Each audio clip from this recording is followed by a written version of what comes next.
Hi, today we are going to read object-oriented programming using Java.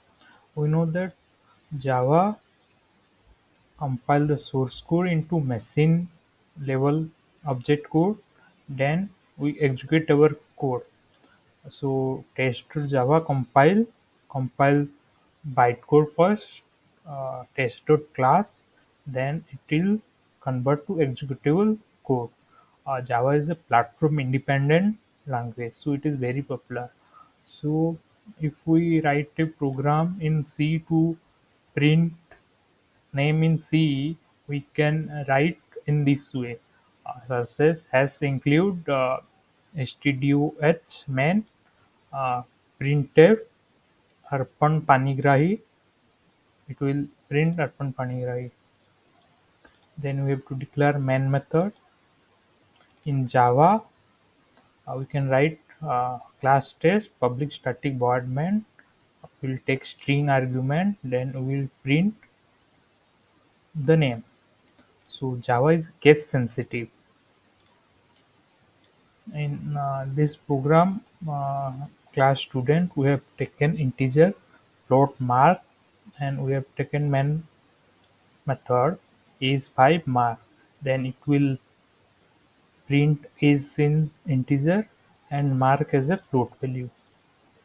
So we know that Java main method is public in Java. JVM work is to read the bytecode. During the execution of only Java program, JVM call the main method to start the execution, and JVM is present outside the class. The main method need to be public to provide access permission to JVM. If the main method is not public, then source code will convert it to bytecode during the compile time without any error, but it cannot be executed.